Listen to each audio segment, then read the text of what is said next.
Seja muito bem-vinda, muito bem-vindo a mais um bate-papo. Você que está curtindo aqui os nossos conteúdos, os nossos assuntos, seja muito bem-vindo a esse encontro, onde hoje nós vamos discutir algumas decisões profissionais aí de vocês, um pouquinho do que eu tenho aí de experiência dentro desse contexto e eu quero trazer para vocês um pouco sobre essa questão de comparar com os outros, né? Então, para pensar o seguinte, é muito comum, né, dentro da nossa profissão que a gente se espelhe em outras pessoas, né? Então, é muito bom você ter um mentor. Pessoal, a verdade é o seguinte, ter um mentor é uma das práticas mais perfeitas que você pode ter no decorrer da sua profissão, tá? Pensa comigo, a gente não tem como saber tudo e a gente vai eventualmente cair em armadilhas profissionais e quando a gente passa a ter um mentor que a gente consegue sentar, conversar, discutir, se espelhar nas características desse mentor, isso é muito bom, tá? Porque eu já passei por sufocos profissionais muito grandes. Então, tinha acabado de me formar, peguei a primeira obra, dá aquele medo, tá? Isso é natural. E aí, nesse medo todo, a gente acaba fazendo o quê? Rezando. Então, a gente vai dormir e faz ali uma reza, né? Faz ali uma oferenda para qualquer, seja o que você acredite. É muito comum, a gente fica com medo, porque a gente ficou lá 5 anos, 2 anos, 5 anos lá estudando aquilo, mas chega na hora, é diferente, né? A gente tem que lidar com pessoas, a gente tem que lidar com pedreiros, a gente tem que lidar com clientes, com prefeituras. Então a gente fica um pouco inseguro, ainda mais quando a gente vai mexer diretamente com o dinheiro do cliente, né, pessoal? Então quando a gente mexe com o dinheiro do cliente, a gente não pode errar, né? Qualquer erro significa prejuízo. Quem pagará esse prejuízo? Então a gente tem que, da melhor maneira possível, embasar as nossas decisões de forma coerente. Acho que isso é um papel do arquiteto, do engenheiro, do designer de forma fundamental, né? Você ter embasamento nas decisões que você toma, ok? Segunda coisa que eu acho assim, o mentor ele é muito bom, porque vez por outra aparece um problema. Então eu estava lá nessa primeira obra minha, né? Mandei fazer um vidro, uma porta de vidro, questionei a vidraçaria. A vidraçaria disse que seria perfeitamente possível executá-la, e aí não deu, porque a laje dessa sala que eu mandei colocar, ela era uma laje que o sentido das treliças, né, para quem não sabe, o sentido da estrutura dessa laje ali, não estava dando muito certo, ela estava no sentido oposto do que eu precisava. Então a porta de vidro não parava, pessoal. Gente, imediatamente eu fiquei inseguro, porque eu falei, bom, como que eu vou solucionar esse problema? Então eu liguei para o meu mentor foi lá e a gente trocou uma ideia para tentar solucionar aquela questão. No caso não teve muita solução, mas pelo menos deu uma segurança, né, da forma de eu pensar, de eu estruturar.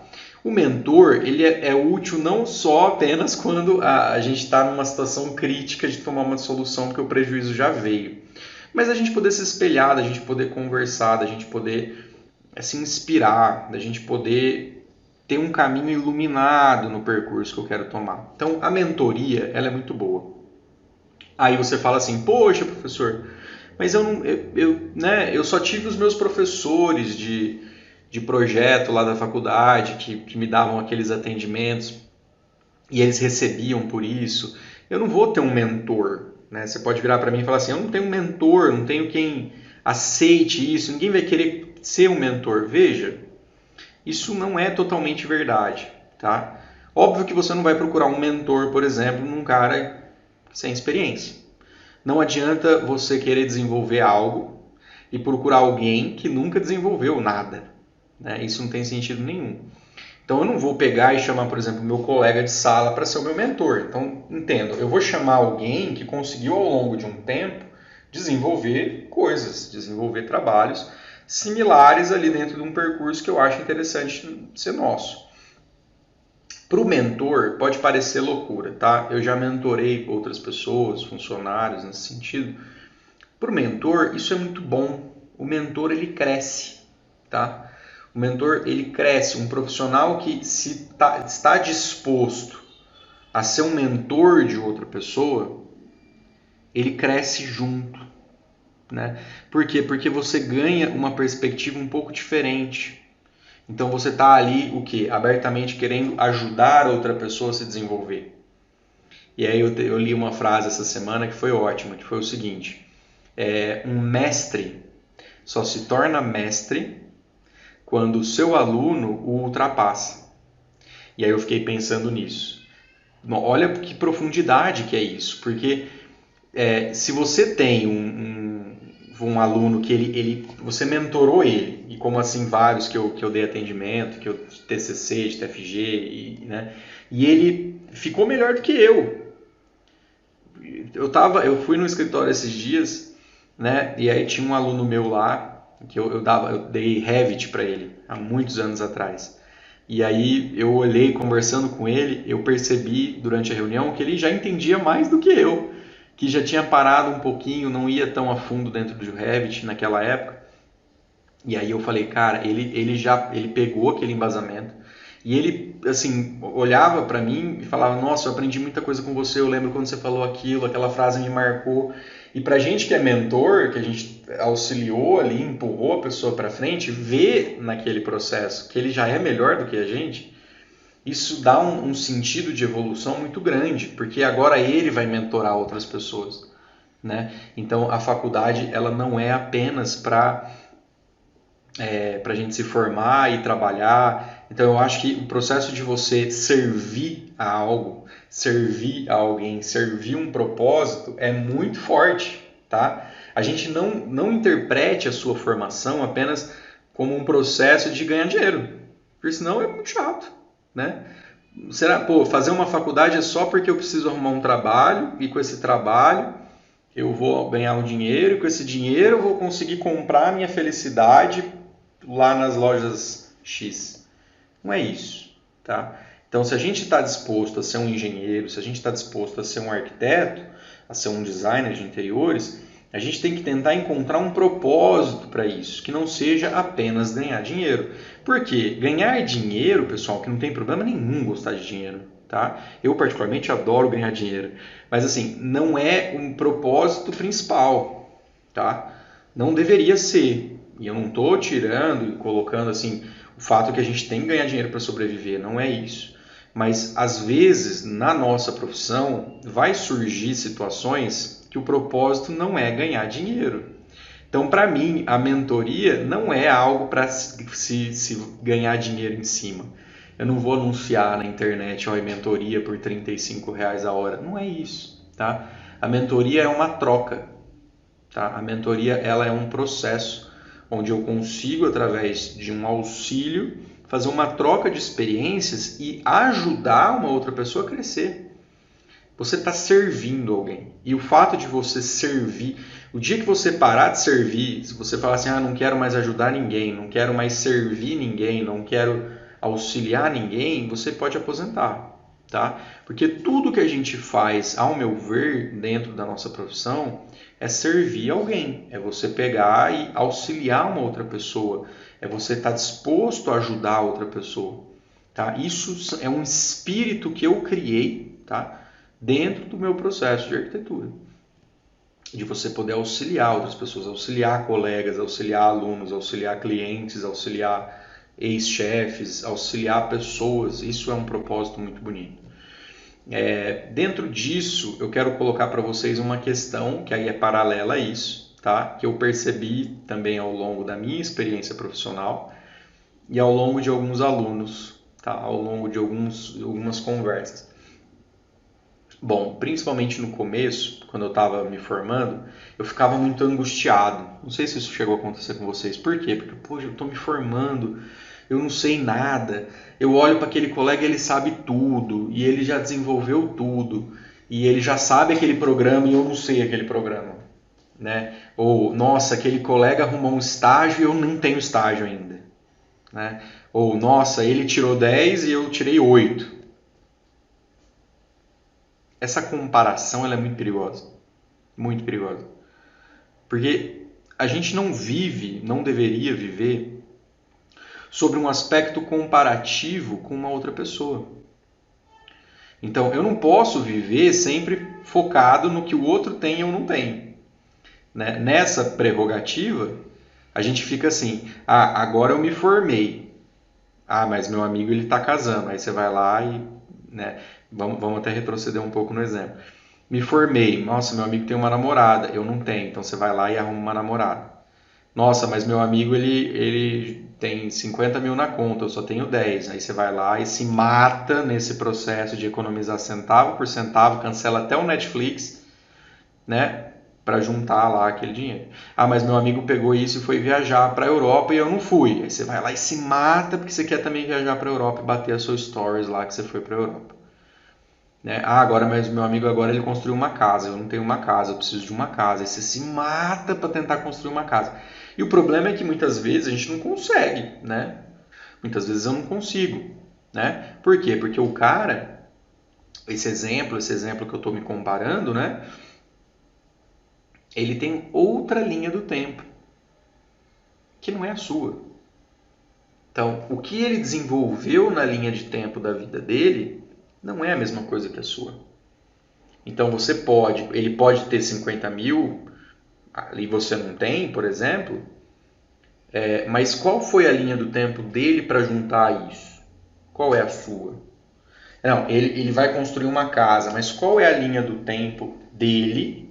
Não é igual à sua. E quando eu falo linha do tempo, por exemplo, às vezes você não sabe o que ele viveu para querer se comparar, ou se ele herdou aquilo de um espólio de um familiar e aí, consequentemente, ele conseguiu ter mais facilidades. Não é a sua experiência de vida. Então, essa comparação ela é muito perigosa na vida e a gente não deve seguir ela. Né? Não tem como, a gente ficaria louco. E o que maior problema que surge, porque a gente vive hoje num estilo iconográfico de comparação, né? A gente entra lá nas redes sociais e se compara com a vida dos outros e a gente está cansado de entender isso, né? Todo mundo sorri no Instagram, né? Posso estar chorando aqui no sofá, mas eu estou rindo no Instagram. Porque é óbvio, eu posso bater 10 fotos felizes hoje com camisas diferentes e vou postando, mas o dia que eu tô mal, eu não vou postar a foto bonita. Então é muito perigoso a gente se comparar. Mas profissionalmente falando, né, quando você passa a ter um mentor, você não pode se comparar a esse mentor. Eu não posso falar, poxa, olha lá tudo que ele construiu, né? Olha lá quanto ele tem na conta, olha tudo que ele fez, olha onde ele está saindo de férias, olha, não tem como. E nem seria o correto. Então a gente não pode olhar com esse olho a linha do tempo que aquela pessoa teve profissionalmente e querer me encaixar naquela linha do tempo. Então, por exemplo, hoje ele tem 10 clientes, 15 clientes, cada cliente paga 10 mil reais para ele. Eu posso pegar e abrir o meu escritório e querer começar a cobrar 10 mil reais dos meus clientes? Provavelmente não. Tá? Então eu vou ter que ajustar essa cobrança dentro da minha realidade e da minha linha do tempo de formação. Né? Principalmente se você está começando agora e não tem um portfólio, não tem uma obra concluída, não tem um negócio estabilizado, não dá para cobrar 10 mil reais. Mas eu posso deixar isso como uma vantagem para o meu serviço. Ó, cliente, eu te entrego um serviço que vai custar 10 mil reais, mas eu tenho muito interesse em pegar o seu trabalho, sua casa, o seu projeto e fazer o quê? E aplicar todo o conhecimento técnico que eu tenho, todo o meu empenho e amor, porque se a gente não tiver amor pela profissão, o negócio não anda, tá? E fazer isso para você por metade do preço, né? Então, uma das coisas que eu ficava muito preocupado no começo era justamente isso, de pegar e ficar ansioso, porque eu ainda não era um arquiteto formado com 10 mil clientes por mês, eu não era professor, eu não sabia tudo. Gente, eu me formei, acho que a maior parte de vocês, e eu não sabia tudo que eu aprendi na faculdade de decora e salteado, porque é uma questão de prática, né? Eu não sabia, por exemplo, a linha de história da arte, de todos os movimentos arquitetônicos, porque é muita informação, a gente absorve muita informação dentro de uma faculdade em 5 anos. A gente absorve ela com uma idade muito baixa, tá? E a gente tem que absorver ela dentro de um processo metodológico que na ampla maioria das vezes é o tradicionalzão, né? A gente acha que a maior parte das faculdades ainda é assim. O Covid acelerou alguns processos diferentes de metodologia, mas a ampla maioria é como? O professor enchendo uma lousa, falando copia, explica, dá um exercício e manda ver e vai embora, né? E aí, essa quantidade de coisa, e aí a gente começa a estudar, né, para entender, poxa, eu não posso me comparar com aquela pessoa, mas eu posso me inspirar no caminho que ela teve. Né? Esse é o caminho que eu quero ter para mim, esse é o trajeto que eu quero ter para minha profissão. Então eu posso me inspirar nisso, mas eu não posso olhar no caminho que ela teve e comparar com o meu de forma pejorativa e ficar preocupado porque eu ainda não cheguei. Isso é loucura, tá?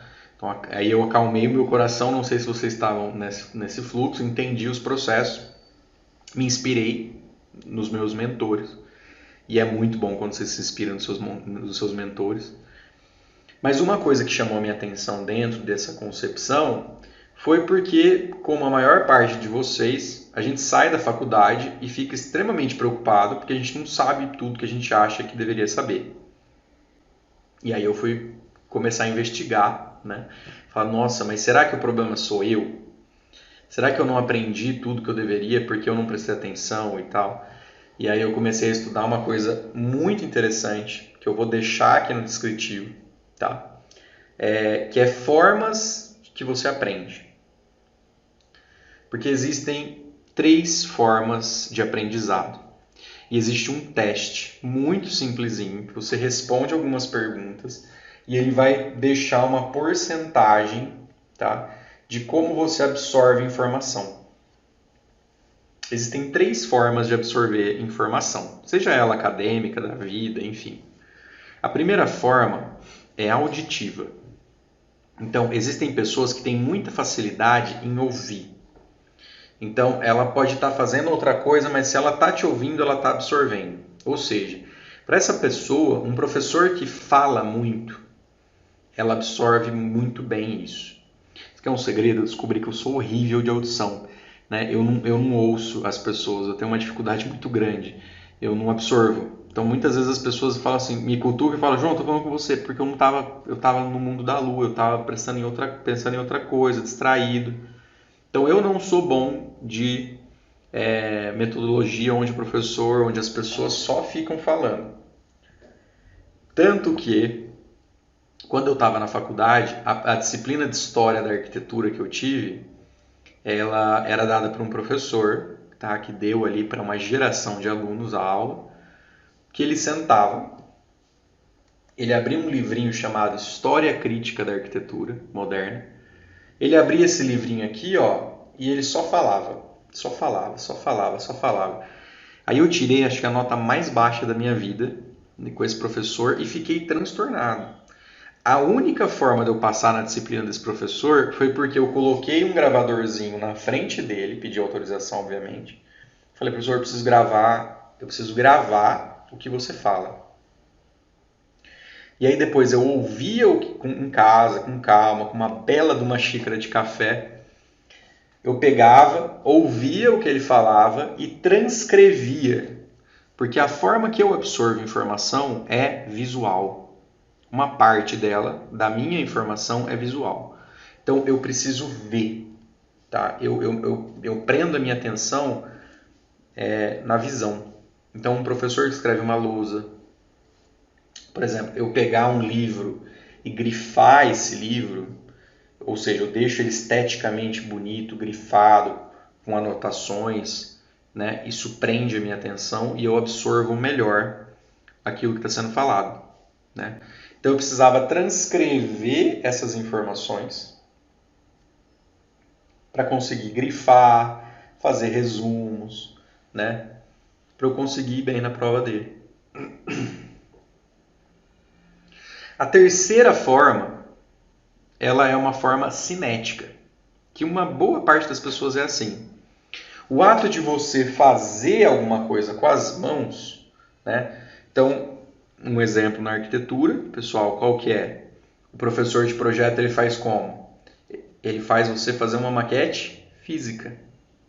Porque ao fazer uma maquete física, você está de forma cinética colocando ali mão na massa para entender os volumes da sua arquitetura, os volumes da sua engenharia. Essa forma cinética de construir é uma forma de aprendizado. Então, tudo que você faz à mão, que você vai para a prática, que você desenvolve, é um aprendizado. Então, por exemplo, nas aulas de AutoCAD, se as aulas de AutoCAD elas fossem totalmente teóricas e não tivesse uma prática de você ir lá e fazer, provavelmente você não iria bem se você não entende o ato prático de executar as coisas. Então, uma ampla maioria das pessoas, ela envolve ou uma porcentagem de todas, tá? Porque o ser humano não é algo tão simples, né?